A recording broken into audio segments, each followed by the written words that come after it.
I'm recalling a time when I spent a summer in India with a professor from theology school who was Indian. And he was known as someone who would bring Muslims and Hindus and Christians together. And he was going to do this one time when we were with him that summer. And he didn't invite us, and he was getting ready to go. And we said, Thomas, can we not go with you?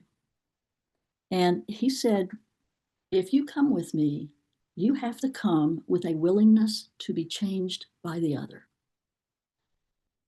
I'm not seeing a lot of that capacity these days. It used to be some of how we othered was in the closet.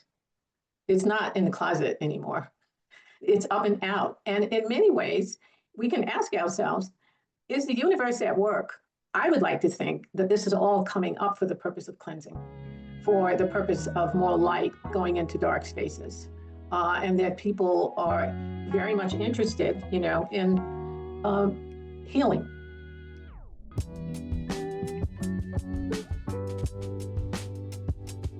Why work on my biases when righteous indignation feels so stimulating and good?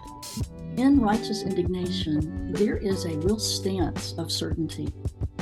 I'm right and you're wrong. And of course, in righteous indignation, we are othering whoever the other is or the group is. And I have found that when I am really certain in my opinion, I'm not in presence. And my heart is closed. And there's no learning, there's no curiosity, and we stay stunted.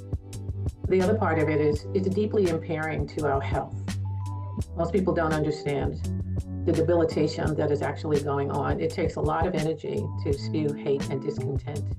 And the very thing that you say that you're against is the very thing that you're continuing to allow to manifest itself on a grander scale.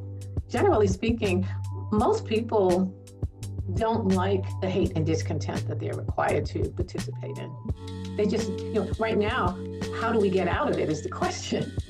And as my teacher would say to me, do your own work.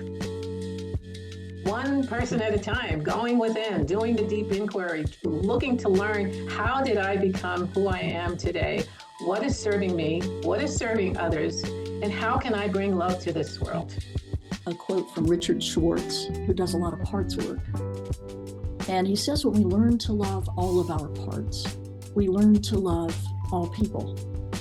Thus, in that way, we contribute to the healing of the world, right? Many of the sacred teachings always talk about the middle path, how to come to the center.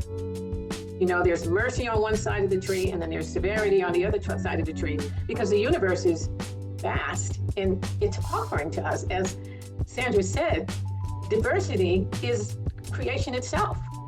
So staying in the center and finding usefulness of it all then is what allows us to expand and to bring more goodness to this world.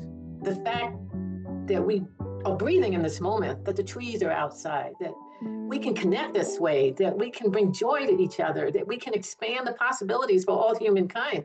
We have that gift right here, right now, every single moment of the day. And on the flip side of that, we have people who are buried in hatred and discontent that are burning down what or life stands for, that we really have to become conscious of. That's the work. I think that's the ending right there.